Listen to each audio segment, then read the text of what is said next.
What is up, wrestling fans? Welcome to not quite a pay-per-viewpoint edition of the Smark Smack Talk podcast, a special TV event, some other kind of pun name version of that.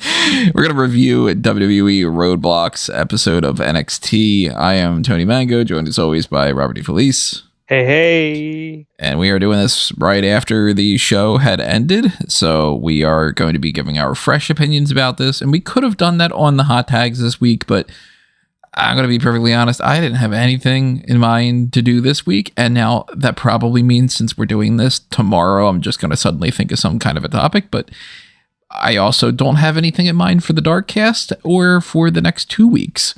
I have had a day of a constant stream of annoying little stupid things and brain farts and all these, it's not a horrible day. It's much worse, but like one of those types of days where you could just say it's one of those days, you know what I mean?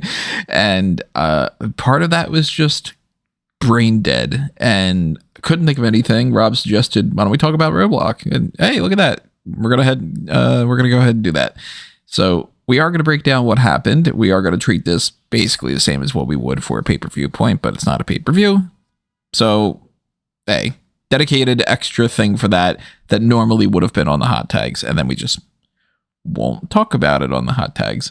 As we go along here, though, we always want to know what you have to say, so you talk as well. You could do that through the Discord server. You could do that through the comment section of the page on smarkmo.com. You can put stuff up on Facebook, on Twitter, on whatever it might be. If you're on YouTube, make sure that you hit the like button as well. Click on that subscribe button, ring that notification bell, and click on a couple of the other things that we got going on too. The join button will give you access to the same stuff as the Patreon. So if you want to just spend $1 a month, it's greatly appreciated. $5 a month and up gives you early access to anything that we record and then schedule in advance. It's also kind of an ad block forgiveness type thing. And that basically applies to the website too. $5 a month for that. It's going to, help a great deal. The Darkcast tier, Pick Poison tier, all that good stuff. You can find that all in the same thing. If you want to toss a little spare change our way directly, just through the thanks button, that is also greatly, greatly appreciated. It's the type of thing that could help us stick around when things change in a month and we don't know where we're going. So Redbubble and TeePublic is also another option for you to pick up some merchandise and stuff. Keep all that in mind. Also keep in mind the Smark Madness tournament that's going on right now. Vote on who you think John Cena's best rival of all time is by going to smarkmo.com. I want to be clear, I haven't seen this tournament. I have not even looked at the bracket. But if Randy Orton doesn't win, it's a bullshit tournament. Randy Orton is one of the top 4 seeds. Okay, well, if he doesn't win, it's a bullshit tournament. If I remember correctly, the top 4 seeds were, and I didn't just do the seeds based off of my own personal opinion. I kind of took a bunch of lists and, kind of factored that in there. I think the 4 seeds were Orton, Edge, Triple H, and who was the other one? Now I got to double check because now it's going to bother the hell out of me if I don't. It was, let's go to the tournament section of smarkmo.com and look at this group. So it's Randy Orton and CM Punk and I guess The Rock, actually, not Triple H, and Edge. Okay, that's correct. Those are the correct 4. See? But we got other people in there, like we do have Batista, we've got Umaga, we have The Miz, JBL, Seth Rollins, Big Show, Roman Reigns, Chris Jericho, Carlito, Rusev, Undertaker, Kevin Owens, lots of different people that you can vote for. And if you have a strong opinion about one or another, or you just want to, maybe you don't have a super strong opinion, but you're just kind of like, yeah, I would vote Edge over John Laurinaitis. Of course you would, probably. But go ahead and vote on that while you can. And, on Wednesday, I'll roll along and we'll go into round 2. But we do have Roadblock is the focal point for this episode here, and this is a show that I would summarize by saying I liked it, and if this were a pay-per-view, I think that this was a solid pay-per-view, which it would be a little bit weird if it was a pay-per-view because of all the backstage segments and all. But I think that the 5 matches that they had on the... Wait, was it 5? It was 1, 2, 3, 4... It was just... Yeah, okay, it was 5. I think that those 5 matches were all pretty solid, pretty good. And I'm thumbs up about it. Now, you're not quite as thumbs up about it as I am. That's so weird. When you're thumbs up about something that I'm very indifferent towards, I feel very strange. It's okay to be wrong sometimes, Rob. Well, no, I'm wrong all the time. But no, I think this show... See, and again, maybe it's the New Yorker in me, and I'm not even as close to the Garden as you currently are, but I'm genuinely like, I expected more. Maybe that's my own fault. Like, I expected more pizzazz from this show. I don't know why that was the word I went with. But some more chutzpah. I expected, little razzmatazz. Hey, like where's the razzle dazzle? Like you're in the Garden, and maybe some of this saltiness extends from the fact that I am personally genuinely surprised we barely got anything on Raw. You're in the Garden. You're in the mecca of wrestling. Like, and yeah, this is totally me being, again, New York snob, wrestling snob, and just complete dork. I get it. But, like, it's the Garden. To me, I think they could have done more with the show.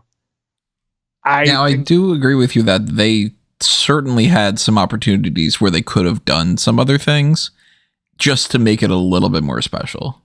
And they did a couple things, but it's really face value, and it's really what would the word be for, like, not transparent, but like very low. Let's put it this way. It's low effort, and it's just enough to make you go, wouldn't it be interesting if blank?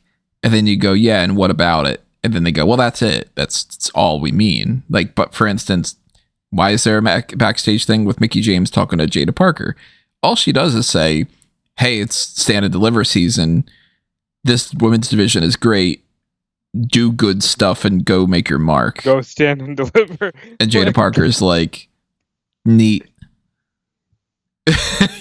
Like, that's basically it. Oba Femi bumps into The Undertaker backstage, and The Undertaker's like, I've been watching you. I'm impressed. Go defend your yard. So, and you know what? If you wanted to, you could be like, Mickie James and Undertaker, these like Hall of Famers appeared. And it's like, yeah, but they didn't really do anything. It's not the same as if they would have said like, hey, you know who's in attendance tonight is the brand new signing of blah, blah, blah, blah, Hikaleo. Yeah, like, that could have happened. Or they could have, I don't know, maybe established something with the group of 4 people that have no name. They did name another group. We know that the Sean Spears, Brooks Jensen, Nico Vance, and Izzy Dame group is called the Culling. I want to be honest, and I texted this to Tony. But for 5 seconds until the name flashed across the screen, I was like, why are they saying the colon? Like, that's the stupidest thing I've ever heard. That's the next crossover with TNA and the Colognes. The colons. No.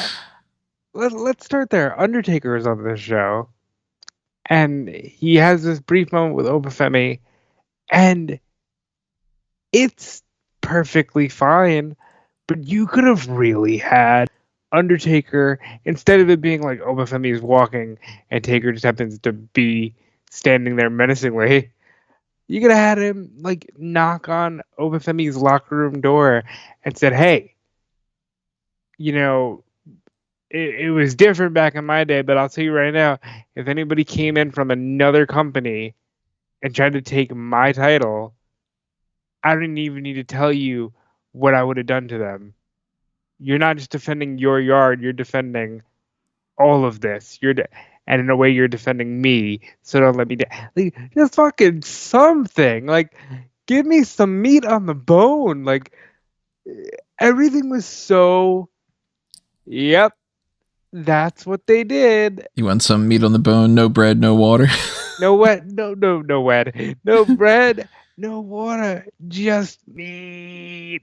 Corey Graves tonight followed that up with, this match has more meat in it than a Brazilian steakhouse. I like that line. I like Brazilian steakhouses. They're fucking great, yeah. Yeah, I mean, they could have done more with these things, and I will... Wait, was Bubba Ray Dudley on the show? Not that I had seen. Was he fucking false advertising? Was he advertised?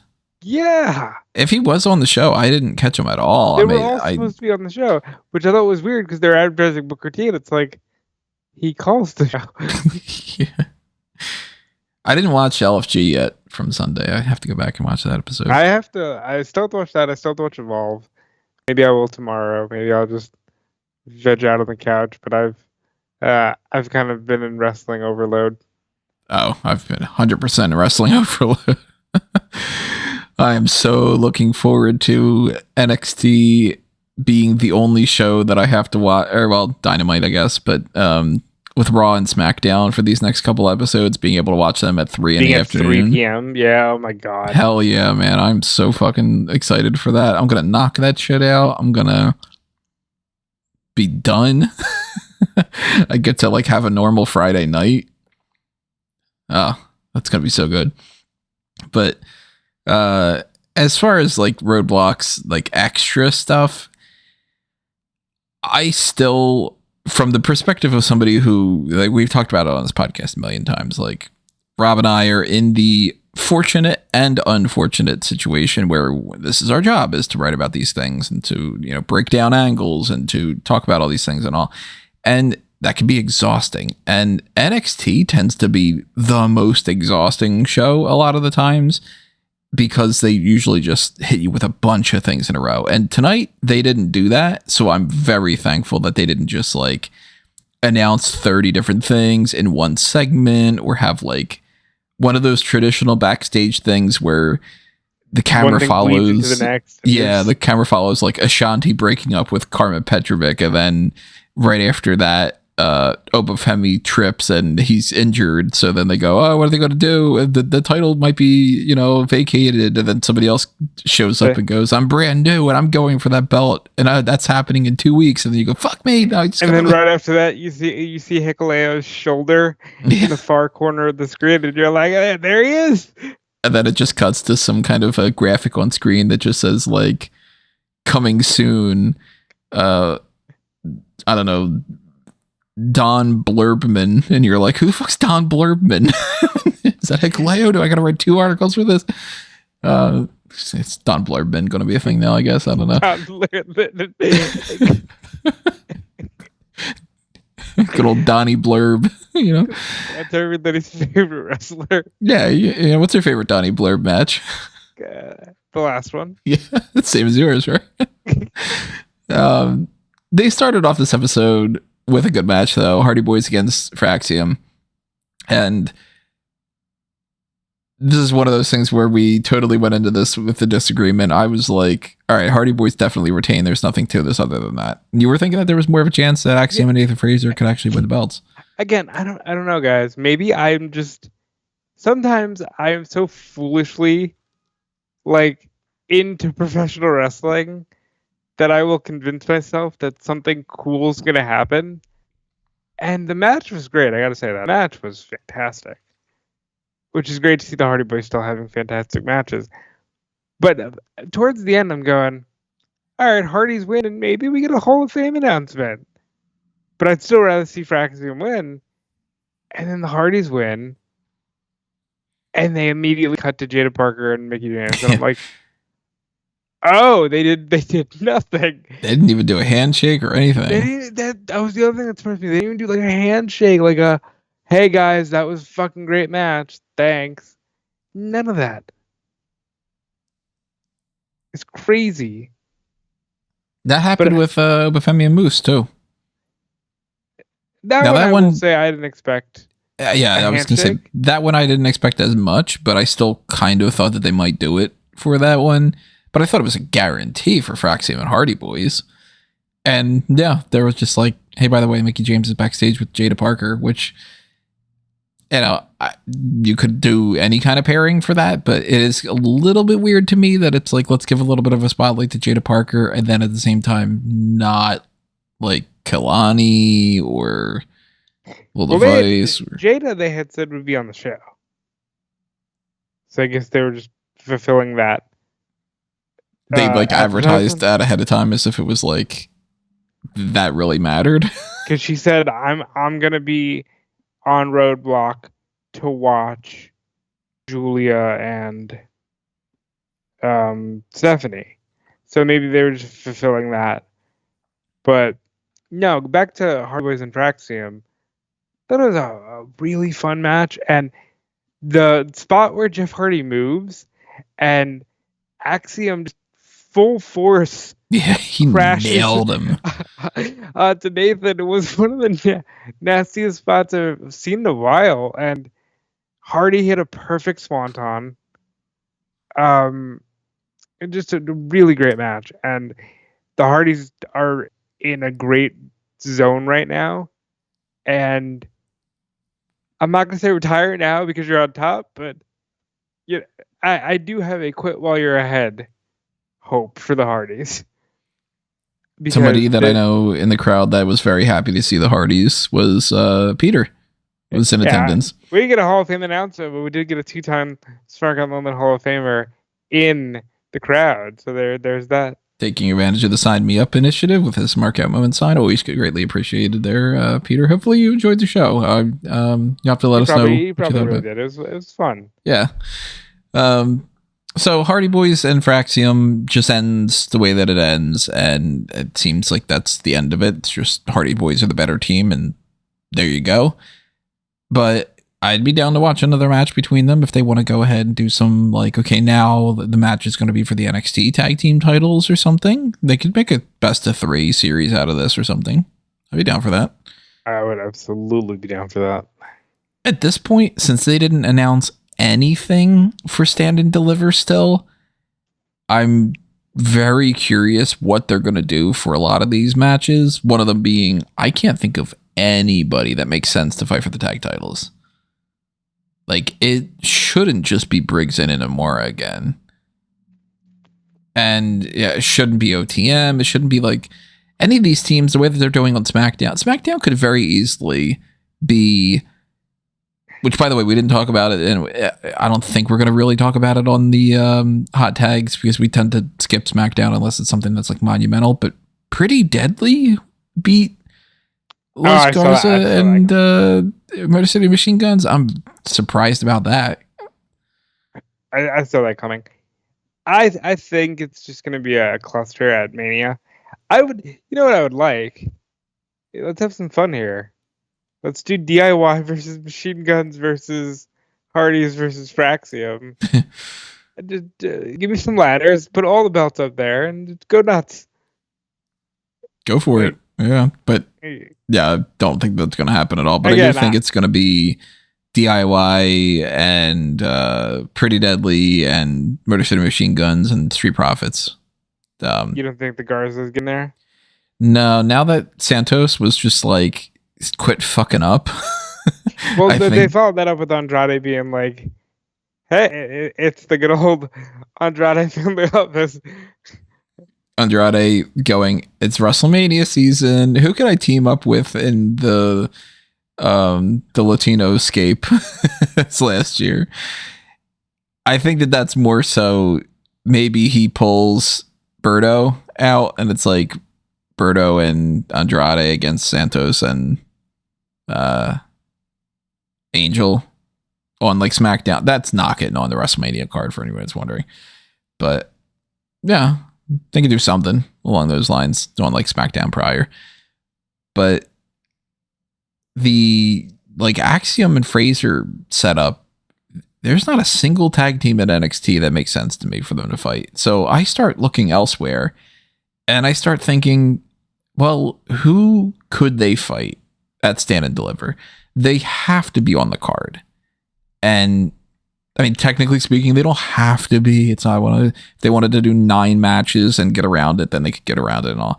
But the culling, the group of Sean Spears, Nico Vance, Brooks Jensen, and Izzy Dame.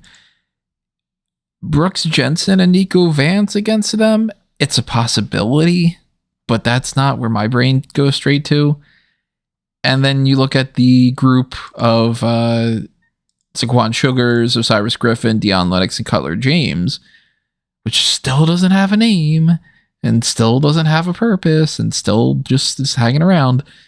What was it that you had called them? Retro bootleg. Retro bootleg. Yeah. They don't seem like they would make any sense to me either, because how do you take that foursome and get them in a 2-on-2 match? You just pick 2 at random, and they haven't been going after the tag champs. So I don't think that's the case. I don't think the D'Angelo family is coming back around to the tag division like that. And then, Gallus is off on Evolve and hasn't been doing anything in a while. Maybe it's Los Garza against Fraxiom. And it's like, if you can't get the job done in SmackDown, go to NXT. But I think that's kind of shitty too. Hang on, I'm watching Bubba Ray Dudley speak to Fraxiom in a digital exclusive. Because that's what they did. They had Fraxiom put on the Dudley glasses. Huh. With the mask on, which I think is a fantastic visual. Did he say anything about future opponents or anything? Yeah, they were fighting, and he's like, "Hey, you just had a great match at the Garden. Hey, remember when we fought the Hardys at the Garden? Haha. Anyway, the Dudleys are the greatest team of all time."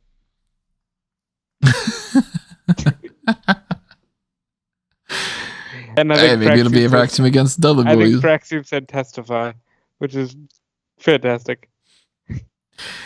The setup with all that stuff, of course, everything else going forward, we still don't know. So hopefully by next week they start actually announcing things for Stand and Deliver. It's going to be 1 p.m. on that Saturday. For anybody that's curious, they finally said what it was. 12 hours after the Hall of Fame. I fucking hate this Hall of Fame thing. I've got to add that down into the hot tags to talk about that before I forget about it. WWE Hall of Fame starting at an ungodly time. That's what I'm going to write it down as. The match after that, though, took a little bit. Yeah, the commercial break, backstage segment, commercial break, that kind of thing, whatever. But Stax was upset that he cost Tony D'Angelo the North American title. Next week, it's going to be a 6-person tag match. Channing Lorenzo, Luca Crucifino, and Adriano Rizzo against Vance, Jensen, and Izzy Dame. With the culling being a group that was just named, and with Spears just winning that North American title, and with the infighting that's kind of going on with the family, I fully expect the culling is going to win that. Yeah. The culling just got a name finally. They need to establish themselves. And I would imagine that they just win. Maybe we get Spears versus Tony D'Angelo in just another match at Stand and Deliver. I don't know. Maybe some kind of a gimmick. Maybe it's like a... I don't know. Does he have a gimmick that he has done before? I mean, he had the steel cage match and stuff, but wasn't there some kind of a gimmick? That he had the crowbar for a while. Did he do a match where he throws people in the river? No, I don't think so, but that'd be fun. Sleeps with the fishes match or something. But maybe they do that. Maybe they do something else. I think that there's a chance that they move on to Ricky Saints challenging Sean Spears. But in the meantime, he's going to have a match with Rich Holland next week. And that came about because of a backstage thing where Fatal Influence was complaining again, rightfully so, where Fallon Henley was like, why, to Ava, Like, why do you keep ditching me? You keep not talking to me about a rematch. And yo, what the fuck? Like, let's have this conversation. And Ricky Saints comes over and he's just kind of like, hey, everybody's upset that I'm here. And JC's like, yeah, you shouldn't be here anymore. And then Ethan Page also says the same. So everybody's just like, get the fuck out of here, Ricky Starks. But yeah, it's a follow-up that doesn't need to be a follow-up. Saints versus Rich Holland. I think that by the time we get around to announcing Stand and Deliver, there's a good chance that it's Saints versus Spears. Doesn't have to be, but yeah, that's my prediction. It could be. I got a kick out of, for some reason, Ricky Starks or Saints has a catchphrase here, and it's just like, why is everybody always so upset? Like, he just comes into any chaotic situation. He's just like, what is going on here? It's dorky, but it's on point for him because he just has TV character energy. It's like, what's that song where it's like, why is everybody always picking on me? But I dug the whole, hey, we don't like outsiders in NXT. Yeah. Let's see what happened in the next match. The next match was Jordynne Grace beating Roxanne Perez. They just had a match. Grace won. It was a good match, but there's nothing for me to talk about, at least. I thought it was just about to get into gear, and then they ended it. Wasn't a fan of that. How it just sort of cut itself off.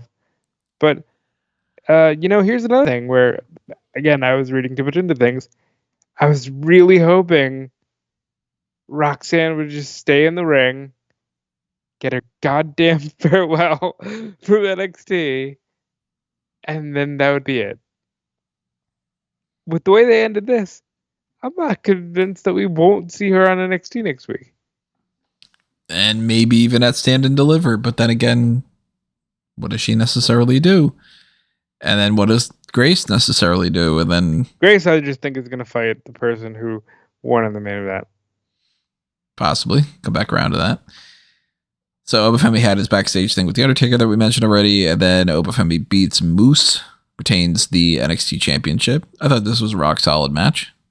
Yeah, two beefy dudes who had a good match. It was a fun match. Moose gets to check off WWE. He gets that ticker off the box, and we move on to what's probably just going to be, hey, it's Trick versus Oba, because we haven't done that one-on-one yet. They're real, as much as I might dislike it, credit where it's due, Sean and Hunter are really good at dragging shit out to no end. I don't know if they're really good at it or if they just do it. They do it enough that I gotta say they're good at it, because they've done it enough that I now associate it with them and their style of booking. I hate how much a lot of this stuff is dragged out, especially because it's like the Eddie Thorpe side note thing with Trick Williams has already had more than one match that could have been the end of it. And then they just went, we're going to do it again. We're going to do it again. Remember when he knocked down Ava? Yeah, a lot came out of that, right? We got something out of it. Michaels randomly was like, what is your problem? What is wrong with you? I still just for that, I'm not going to wrestle again. I still think there's a fun angle there where he's afraid of The Rock. But maybe we'll cross that bridge one day. So the Femi and Moose match just ends the way that we had said before. It's just like, that's it. I'm assuming that we're going to get some follow-up stuff for all this TNA stuff next week, and it's just going to kind of be like, well, moving on. I don't think we're going to get any like rematches, or we're going to get any kind of like, now Oba Femi challenges Moose for the X Division title or anything along those lines. I think this is kind of a one and done. Another title match is happening next week, though. It's for the Women's United States Championship, because Sol Ruca had pinned Chelsea Green last week, so she gets an opportunity next week. You were so close. You thought this would happen on Stand and Deliver. Yeah, I thought it was a chance, but they're just doing it on NXT, which that's perfectly fine if they have other things in mind. And since Sol Ruka had taken Zarya to do some like Sol Ruka things, of course you got to do the opposite of that. Zarya takes Sol Ruka to do her things. They go to a rage room, break some glass. Jack Perry and CM Punk, I'm sure, would have argued about it. They do axe throwing. They do a shoey. Because that'll help. Yeah. Look, I can see a shoey being a nice bonding point for them. And honestly, I regret to say that I like the pairing. I think it's actually kind of fun what they're doing with them. It just sucks that there's no longer NXT Women's Tag Titles to capitalize on this. Yeah, it was a fine little segments. I think they really wanted Zarya to flesh out the character work. I don't know why they do that to some people sometimes. Some people, they just go like, you can't use your name. You need more character work and you need to like learn a different style and blah, blah, blah. And then other people, they were like, you have the exact same equivalency, but we're fine with it. Yeah. And then they're like, yeah, you are Ethan Page. We're going to kind of hint that you came over from AEW. Have fun. And then they're like, Ricky Saints. Yeah. Lexus King. Hey, Giulia, you want to be Giulia? Right. And then they're like, yeah, Delta, not you. No, you're Zarya now. And nobody has the stones to actually just ask WWE, like, so the fuck's up with that? Like, yeah, man, if I had an opportunity to just ask these questions, you'd be getting, if I had like 12 questions I could ask WWE, like somebody like a Triple H that's like, towards the top.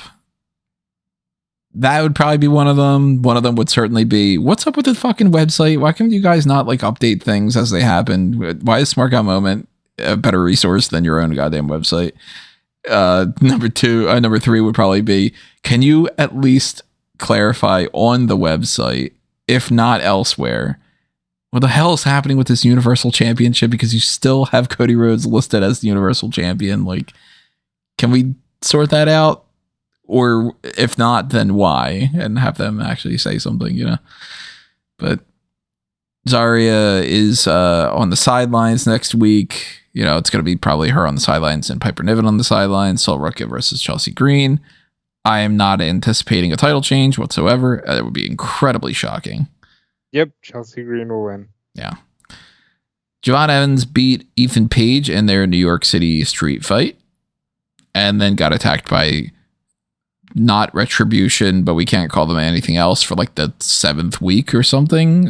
It's just going on for a while. And speaking of dragging things out, Evans and Page could have already had their final match before, but okay, whatever.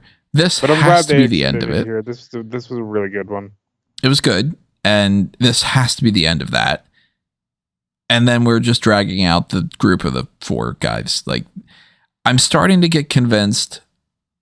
Well, I was already convinced of this, but I'm starting to feel like this is like being cemented. That they don't necessarily know what they're going to do with this group. And that they are fully going to drag this out until, if not Stand and Deliver, like maybe even after that. I don't know what direction that they'll go because they need a leader, they need a name, and they need a purpose. Right now, they're just attacking random people. And I think that they're doing the bare minimum to just keep people aware that this exists, because I don't even see any kind of a connection between the people that they're attacking. Mostly it seems like it's baby faces, but that's because that's, it's an easy thing to do. And I don't get a sense, like, by them attacking Javon Evans, that it's like, okay, that's a hit ordered from, I don't know, Javier Bernal. Like, I think they're just doing random stuff week to week, because what's the connection between attacking Evans and attacking Robert Stone? But we would know if they had a motive. Right. Like, and I don't think that they do. I think that they're just attacking people for the sake of being like, you never know what's going to happen, and then we'll figure it out in a few weeks. So that sucked. I was annoyed about that. yeah, that's not. Look, I'll say this. I liked the match a lot. I thought this was Javon's best match so far. I thought the lack of blood hurt it a little bit, but you know, I guess it's on the CW. They can't really bleed like that. Now, if it was AEW, they would be like bleeding like stuck pigs immediately. And as far as the post-match attack, yeah, like you said, I want purpose for these guys. All we know right now is that they do the Shield Powerbomb, and they added like a swing element to it. But I want a purpose for them, and I want them to state, like, what's your mission statement? What are you going to go after Oba? Are you going to go after? What's the plan here? And by mission statement, I'm sure you mean more than just we're here to take over. Right, absolutely. Because everybody's here to take over. Everybody's, you know, the Culling did the same thing. You know, this is our stupid, over dramatic fucking vignette. But anyway. Yeah, not much to add, but yeah. But this is really a dramatic vignette across the board for their presentation so far. Pretty much. And then the main event, Giulia goes into the title match with the NXT Women's Championship. Stephanie Vaquer goes in with the NXT Women's Championship. And hold on, before we say what the ending was, are you surprised by it? No. This is how you saw it going? Yeah. Yeah, towards the end of it, I said, okay, I think they want to put someone over strong, because Stephanie Vaquer has already beaten Giulia and is now the NXT Women's Champion. She holds both titles until they decide to do something about that, which they did not clarify, meaning they could just like wait and then next week they do a thing where Ava's like, hey, you know, you can't have both titles, and it's the same situation as Keith Lee when he beat Adam Cole. Or they could have her defend it twice, or she could defend it against somebody and lose it, or whatever it might be. But I want to know the reason why this happened. And right now we still don't know. And I'm going to guess visa. It could very well be a visa thing. It could be, if it was an injury thing, I think that wouldn't make as much sense, just because Giulia didn't seem injured in the match to me. I don't think she would have gone through the trouble of dyeing her hair a new color and, you know, looking absolutely perfect in the match. Yeah, like that. This title for title thing doesn't make any sense to me as it is. And until we get some kind of clarification about this, I'm still going to work under the assumption that the plan is Stephanie Vaquer is going to drop the Women's North American Championship. And then after that, we get some kind of multi-woman match and they crown a new champion at Stand and Deliver. Hear me out. What if they said, hey, we don't want the NXT title on the line for this, but Giulia Mako wants to fight you at Stand and Deliver? When is Mako's last match supposed to be? April. I think it's like the week after. I think it's the 29th or something. Huh. Because I was expecting Mako to show up, because Fightful had reported that she's going to be there. There were a lot of pictures of her at the Performance Center this week. So I thought, oh, maybe she shows up and challenges Giulia. That's when I was thinking Giulia might win, you know. But yeah, she's retiring for Sendai Girls on April 29th. So you're thinking potentially Giulia versus Mako just for the sake of Mako has a match? Yeah, like, hey, she has a match. I mean, and then that could Stephanie can happen. fight, you know, anybody. I love Jordan Grace because I think that's the plan. Is she's ending Stand and Deliver with the title, and you can put the North American title on the line in a multi-win. If they do that, then I'm really even more confused, because then it's almost just like, well, then why did you do that? Why didn't you just have Jordan Grace be the one that beats Giulia?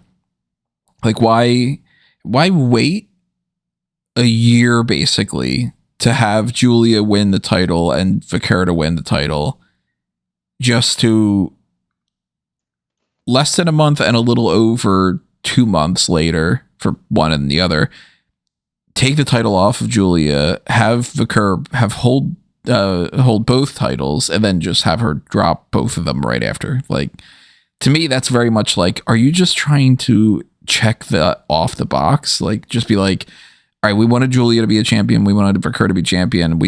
Now that they are champion, we don't need to actually give them a run with the belts, and then now we just need to go to Jordan Grace. And like, I don't like that philosophy, but at the same time, what else do they do? Like, if it's Stephanie Vaquer against Jada Parker at Stand and Deliver, that's not great enough, I think. And then what does Jordan Grace do? She can't just not fucking compete. And if it's Jordan Grace against Stephanie Vaquer, then do you just have Grace lose? Or do you just have Vaquer drop the title and drop the other title? And like, I think that they're booking themselves in these like no-win scenarios, and we might look back on this a month and a half from now and be like, oh, they were going in this direction, and now that makes a little bit more sense. I still think I'm going to look back on this at the end of April and go, why the fuck did they do this the way that they did it? And this, I don't like it. Because right now, I look at Giulia and I go, she came into the company months after they had said that she was like basically going to be signing. She loses her championship match against Roxanne, dawdles for like 2 months, comes back around, has the same match, wins the title, doesn't really do anything with it, and loses it. Is she just like having an Ember Moon run? No, I don't think that's what it is. I think I don't know what I think. I'll put it to you like this: after last night's Raw and tonight's NXT, I'm fully on the train that you were on a little while ago. That like, okay, this year's Mania season feels very haphazard, and to me, this is just an extension of that. Don't get me wrong. Glad we're switching titles on TV. I'm not a hypocrite. If I ask for these things, I will be happy when I see them. But it is strange that they went with Giulia and Stephanie now. Yeah, like not even to do that at Stand and Deliver. That, like, I don't know. I don't know where they're going here. And if it's a visa issue, like you're saying, and Giulia is just like skipping out on Stand and Deliver, and they didn't want to not have the women's title on the line or something, then you're sacrificing at least one of those titles for the sake of it, and it really just make the North American title look like, I mean, we all know it's the secondary title, but you shouldn't call attention to it, you know? And there are plenty of times in WWE where somebody holds a secondary title and they just keep it. You know, Seth Rollins was holding the United States Championship and he didn't have to just immediately vacate it. Well, I think he's the exception, not the rule. He's the only one that I can think of off the top of my head who came with the more important title and left with the secondary one. Most times in these situations, it's usually the big title that changes hands. Right. That's why I was just like, Vaquer's going to win. But I liked the match. Yeah, I thought the match was great. Even if I don't necessarily like the direction that they're going, I like the match. And now, were they in commercial when Giulia did the Stephanie Vaquer move with that Booker T likes? I don't know for sure. I don't remember now. There was a moment where they set Stephanie up to do it. Giulia counters, does it herself. Booker T makes the noises. Yeah. And then I think they waited till they came back from commercial. Stephanie does it.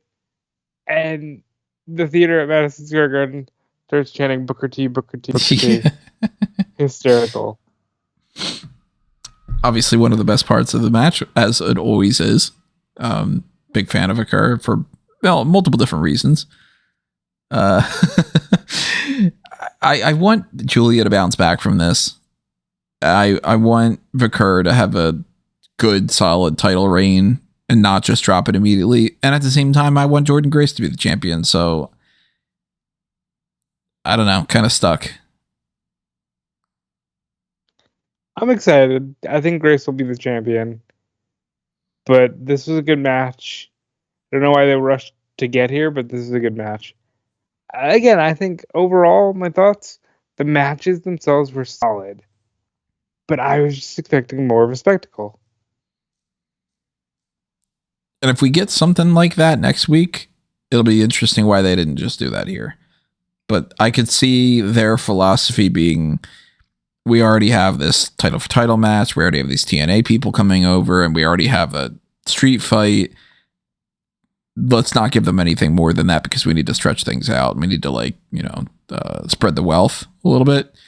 But yeah, I mean, I could have done with maybe one or two more extra little things. Maybe at the very least, give this fucking quartet a name or something, But I think it was a good show overall, and not that we have to compare them, but like between ROADBLOCK and between AEW Revolution, that's two good special shows in a row. So I'm kind of hoping that maybe we keep this trend going. I'm right there with you because a bad show. Who wants to watch a bad show? Well, not me. Well, not me. That's not good. And of course, we will come back around and talk about some other topics. If they do announce anything different in the meantime, then we will lump that into the hot tags. But as far as NXT is concerned, we just talked about everything that happened on the show, so we're not going to talk about NXT there. So we've been doing the hot tags on Thursday night. Right. And the problem with that is, for at least the last 2 weeks, they keep announcing shit on Friday. Yeah. Like, oh, hey, Lex Luger's in the Hall of Fame. Yeah, that'll be on the hot tags this week. Hey, Michelle McCool's in the Hall of Fame. But this time around, we're definitely doing it on Thursday night because SmackDown Friday at 3 p.m. Yeah, we're not going to be doing the podcast mid SmackDown. So, I mentioned at the beginning of this, I don't really know what our game plan is for a lot of the other episodes going forward. And that's something that you guys have direct control over. If you want to toss out any suggestions of what you want us to do, leave them in the comments below, hit up the Discord, whatever it might be. The more suggestions we get, the more options we have. So even if it's something that you don't think that we would do, if you just want to toss it out there, you never know. We might end up just being like, hell yeah, that's a great idea, And I don't know when we're going to do a dark cast either, because that's all depending upon the other things too. But you're going to hear from us in some fashion here and there. So hot tags is at least going to be the next one Thursday night. Maybe something in the meantime, if tomorrow I magically think of something. But show your support in whatever way you can for Smark at Moment, Fanboys Anonymous, everything else under A Mango Tree by going to amangotree.com and liking or sharing or subscribing or whatever, all those different things you can follow on that. Make sure you're following the Tony Mango stuff that's there too. Make sure you're following Rob as well. Yep, follow me everywhere at Dude Felice. Check out my writing on Fightful. And yeah, that's about it. Be good people. Be good people to each other. That's what I want to lead this one on. Just be decent human beings. It's really not hard to be a decent human being. It's not hard. But people really just don't want to fucking do it lately. And you will be so surprised at the overcome with emotion type of reactions you'll get from doing bare minimum kindness. Like, it's insane. Just be good people, guys. That's going to do us in for Roadblock. As mentioned before, hit the like button, subscribe, ring the notification bell, show your support on all these different avenues, and stay tuned for whatever the thing is next. Adios for now, though. This has been another Smark Out moment, and we're being counted out.